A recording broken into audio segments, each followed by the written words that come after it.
1. Creating a butterfly garden. An orange and black butterfly flits across a garden. The monarch lands on a red flower. The cheerful scene is interesting to watch. Anyone can attract butterflies to a backyard garden or a patio by planting flowers. Most flowers just need water and sunshine. It is easy to start a butterfly garden. First, find out which kinds of butterflies live in your area. Which plants do they like? Which plants do their caterpillars eat? Some butterflies like lilac flowers. Others like a white flower called Queen Anne's lace. Butterflies eat nectar from flowers. Nectar is a sweet liquid. Butterflies like red or orange flowers. They also like pink or purple flowers. All these flowers contain nectar. You can talk to specialists at a plant store and find out which plants grow best in a yard.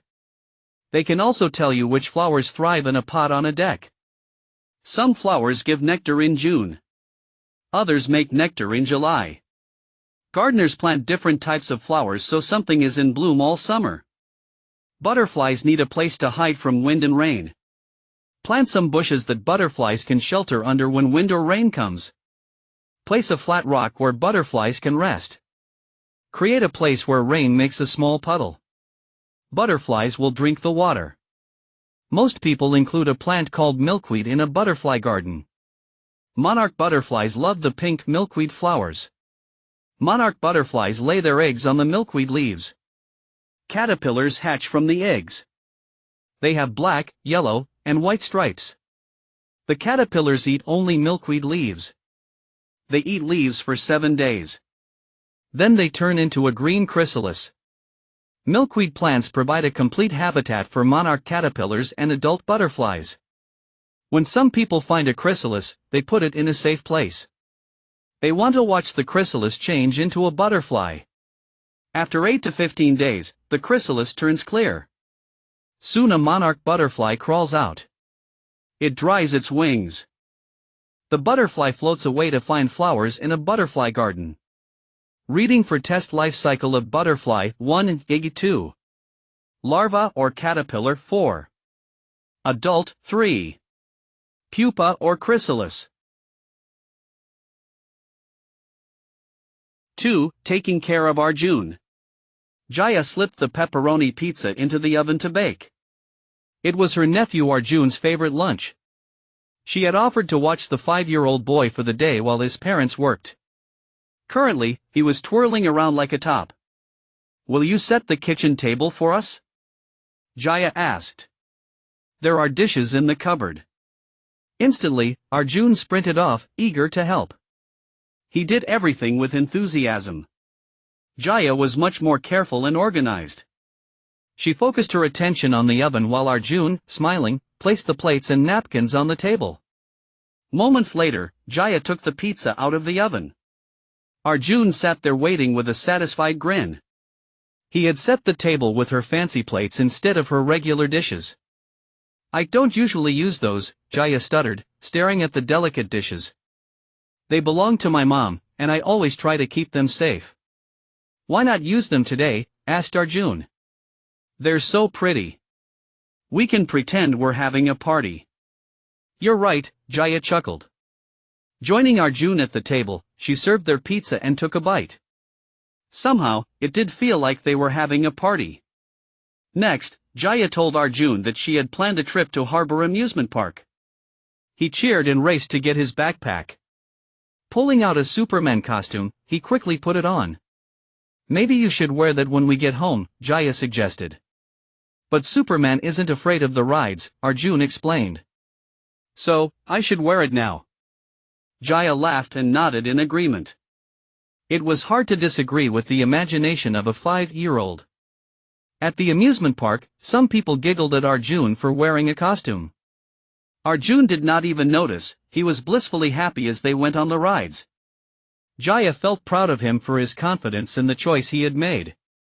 At last, Arjun pointed to the giant Ferris wheel. "Let's ride that," he cried.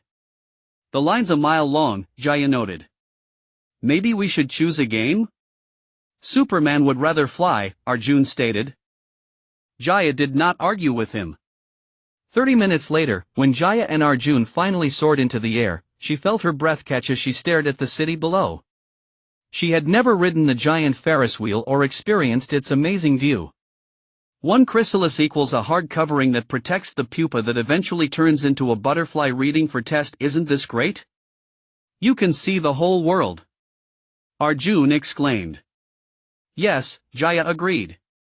Arjun had truly opened her eyes. The bagpipe is a very old musical instrument. It is a wind instrument, which means it uses air to produce sound. A bagpipe is made of a bag and several pipes that use a reed. A reed is a piece of thinly sliced cane. The bag itself is usually made of rubber-coated cloth. Pipes are tied into the bag. The pads of a bagpipe player's fingers cover the holes in the chanter, or melody pipe. The bag fills with air when the player blows into the blowpipe. There is no sound until the player squeezes the bag. In the past, bagpipes were considered weapons of war. For centuries, bagpipe players have led soldiers into battle in various wars. Bagpipes were even used in World War I and World War II. Bagpipe players were often in the front line and were easy targets. Playing the bagpipe in wartime was dangerous. During battles centuries ago, bagpipers sent messages to soldiers. There were no radios or telephones. Even after radios were invented, some troops continued to use bagpipes. Bagpipe music lifted the mood of the soldiers. Today, bagpipes are played for fun and entertainment. They are no longer used in battle. In Scotland, Ireland, and the United States, bagpipe players march in parades. They provide music for special events like weddings or parties. Bagpipe players may lead the St. Patrick's Day parade. Bagpipes do not sound like any other instrument. They provide a unique and memorable sound. Reading for test. Blowpipe. The player blows through this pipe to fill the bag with air. Drone pipes. These pipes make music as air passes through them. Chanter. This pipe allows the player to play the tune. Airbag. As the player blows air into the blowpipe, the bag fills with air. 4. The diner. At 11 o'clock on Sunday morning, Elle drifted into the Sunnyside diner. With a sigh, she sat at her regular table near the window. Outside, she watched a mother passing by with her little son. He stopped to eagerly sniff some flowers in a sidewalk planter. Elle's heart dropped at the sight. Her daughter, Sophie, had that same energetic spirit, but she was no longer a child. Last week, Sophie had left home to attend college. Elle really missed her. They had eaten lunch at the diner every Sunday. Now, as she glanced at the empty chair across from her, she decided it might be best to leave quietly. "Hello," Elle greeted, and as she walked up to the table, interrupting Elle's thoughts. "I'm not too busy with other customers yet. Do you want some company?" she asked, handing her a menu. Elle nodded, and sat down. Within minutes, they were chattering about Anne's photography class. She told Elle how her dog kept leaping into all her nature photos. Soon Elle was laughing aloud. Anne rushed off to seat some customers, but one of the cooks promptly appeared. His name was Sam. "I have a favor to ask," Sam said. "This is my latest creation, a French toast muffin. Please sample it and give me your opinion." Elle tasted the treat. "Delicious," she praised. Before long, they were discussing what berries to add. As they talked about recipes, Anne set Elle's sandwich order in front of her and filled her coffee cup. "My break is over," Sam finally said. Sam left, but a young waiter, Nate, came to refill Elle's coffee cup.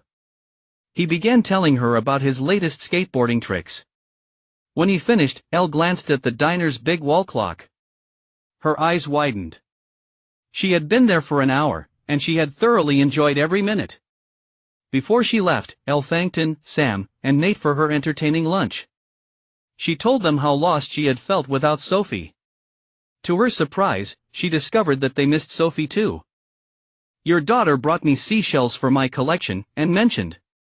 "We traded knock-knock jokes," Sam grinned.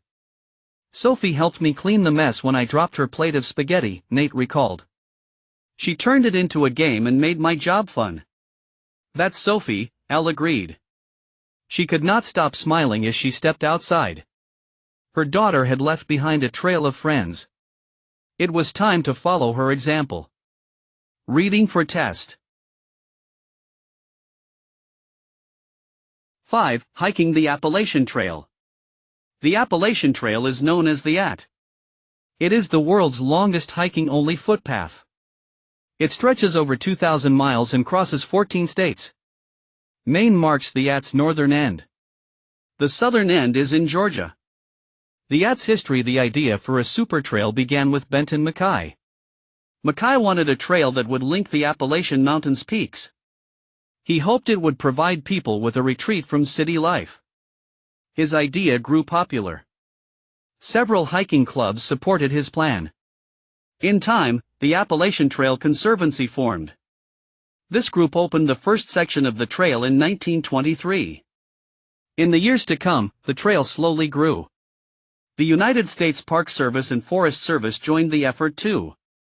In 1937, the whole trail opened at last. Yet problems soon arose. Storms ruined parts of the trail. The building of highways destroyed other sections. Some of the trail was on private land. At times, owners did not agree with trail plans. Finally, Congress passed the National Trails System Act. The AT became its first national scenic trail. The new law guarded the AT's trails. And there were more funds for buying the lands it crossed. Today, the ATC continues to care for the trails. It marks trails for hikers and builds lean-to shelters for hikers who need to rest. At times, it rebuilds parts of the trail. It also visits shelters along the trail to assist hikers. The ATC has many volunteers. Hiking the AT. People of all ages are welcome to hike the AT. Yet it is important for people to consider their skills. People should also consider the distance they wish to walk. Some trails are steep and rocky. Other trails have gentle slopes. Some wider trails wind through state parks. There are adventures that suit each person. What are the different types of hikes? Through hikers walk the whole trail. This usually takes 5 to 7 months. People plan in advance for this challenge. They choose locations where they can get more food and supplies. Hikers must be experienced campers too. Section hikers divide the trail into parts and hike each part on a different day. One day, a person may hike a 10-mile section. The next time, the person may hike a 30-mile section. Over several years, the person will hike the whole trail. Multi-day hikers spend at least one night on the trails. It requires some planning and knowledge of camping. The hikers may sleep in the lean-to shelters. Reading for test. Day hikers are often beginners. They can choose an exciting place to go, such as Black Rock Summit. The easy 1-mile path has breathtaking views. There are also historic sites, such as Hardman Farm. It shows how a farm worked in the 19th century. The ATC website offers many ideas for day hikes. Each year, over 3 million people hike on the AT. They discover its treasures. Flowers bloom, and birdsong fills the air. Mosses and mushrooms decorate trees. Frogs hop by, and foxes glide through the woods. Anyone can become a hiker and enjoy the AT's nature retreat. Day hiker checklist. Follow these tips for a safe, enjoyable day hike. Wear layers of comfortable clothes. Check the weather, bring a rain jacket if needed. Wear sturdy footwear that fits well. Bring a first aid kit and emergency whistle. Bring water and snacks. Hike with a partner. Put on sunscreen. Consider bringing a camera, binoculars, or guidebooks. 6. A helpful habit. What does Ben Franklin have in common with the scientist Marie Curie and the writer Mark Twain? All these famous people kept journals. They used them to record their thoughts, ideas, and life events. Today, many people have followed their example. Writing in a journal offers many key benefits. Advantages of a journal. Keeping a journal can help improve a person's communication skills. People add to their vocabulary as they search for new words to talk about things. Plus, people gain experience at clearly stating their thoughts. This leads to better speaking skills. Writing about an issue also pushes people to understand ideas better. They become more aware of other people's views. Journaling can also help people reach their goals. How is this possible? Research shows that when people write down goals, their brains encode them. This improves their memories of the goals. It also helps their minds focus on those particular goals. As a result, their minds notice more ways to achieve them. In fact, one study found that people who write down their goals are 1.2 to 1.4 times more likely to succeed. Writing in a journal can even improve people's health. This is especially true when people write about their problems. The writing helps clear their minds. This lessens their anxiety and improves their health. Many studies support this effect. They show that journaling about stressful events in their lives lowers people's blood pressure. It strengthens their immune systems. It lifts people's moods and may shorten their stays in hospitals. Reading for test how to journal. Everyone can realize the rewards of journaling. It is easy to do. You can use a pen and paper. Some people select a special notebook. Others may type their journal entries on a computer. In addition, cell phones have journaling apps that people can download and use. To encourage their journaling, people should select a consistent time to write. It could be early morning or before going to sleep at night. It is also helpful to journal in a consistent place, whether it's a cozy chair or a seat on the bus. A person should try to write each day for about 20 minutes. But even a short amount of time is a start. People should not worry about spelling and grammar. Instead, it is important to let thoughts and feelings flow. People can add doodles, pictures, or other notes to their journals too. In time, people discover that journaling becomes a habit. They look forward to writing. Best of all, this simple practice improves their lives. There are many varieties of journals. Choose a kind that appeals to you. Some common types are listed below. Gratitude: list things you are thankful for each day. Reading: record your thoughts about stories. Travel: describe places you visit. Nature: describe plants, gardens, parks, etc. Goals: record your hopes and plans. Ideas: record your creative thoughts. 7. How to set a budget. A budget is a great way to keep track of how you earn, spend, and save. It can be a fun and easy tool for managing your money. Let's take a look at 3 steps for setting a budget and sticking to it. The first step is figuring out your earnings. Ask, how much money do I have coming in each month? Add together the money you earn at your job or jobs. Be sure to use the net dollar amount. That's the amount of money you have after taxes are subtracted. The second step is looking at how you spend your earnings. Think about what you need to live and work. Your list might include rent, food, and electricity. Or your list might include childcare, healthcare, and transportation. Next, think about things you want. Your list might include gifts, travel, or a gym membership. Or your list might include movies, visits to a coffee shop, and lunches with friends. Make a list. Then write down the amount of money you spend for each.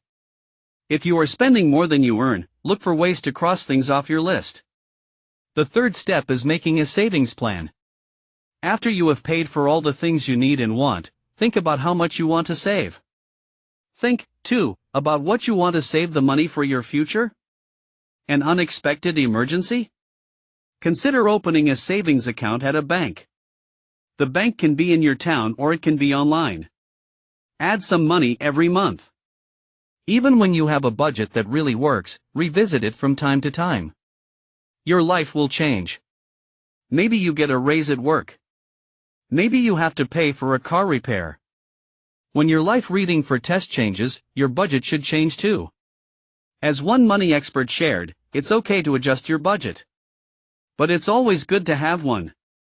Budget examples: food 5% to 10%, housing 30%, vehicle/transportation 10% to 15%, savings/debt management 10% to 15%, miscellaneous 30%, 50/20/30, budget 50%, needs 20%, savings/debts 30%, wants. How to save for a special purchase. Saving money is an important part of any budget. Every day, People around the world save money for different reasons. Some save for their future. Some put money aside for an emergency. But sometimes people save for special things that aren't part of the regular budget. These purchases can be big or small. Maybe it's a family trip. Maybe it's a gift. Or maybe it's new tires for a car. No matter the reason or the size, there are ways to save for that special purchase. To begin, write a short description of what you want to buy. It can be one word, 1 or 2 sentences, or even a short paragraph. Sometimes just seeing your written goal can be a helpful reminder toward reaching it. Next, estimate how much money you'll need to save. Write that number down too. Then, figure out how much time you have until you need the money. Start saving as soon as you can. The more time you have to save, the better. Reading for test. Use a calendar to plan your savings. How much money will you save each week? Each month? Use actual dates. Be sure to check each date off the list as you add to your savings. Finally, keep this money separate. You may want to set up a special savings account just for this purchase. Or use a special envelope to keep your money safe and secure until you need it. You can watch your dollars and cents add up to your very special purchase. 8. Playing it safe on the internet. The internet is an important part of our daily lives.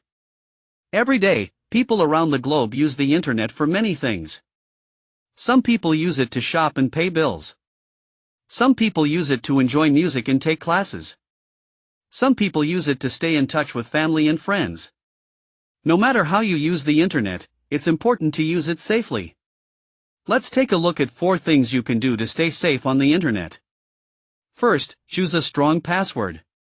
It might sound like a good idea to choose a word or a number that's easy to remember: your birth date, your pet's name, or even 1 2 3 4 5. But a password that is easy to remember is easy for someone to guess. Your password should be impossible for anyone to guess. Choose a password that has 8 or more characters, a mix of letters and numbers, a special symbol, and at least 1 capital letter. Once you choose a password, keep it in a safe, secret place. Don't keep it out where other people can see it. For extra safety, change your password every 6 months. Second, guard your information.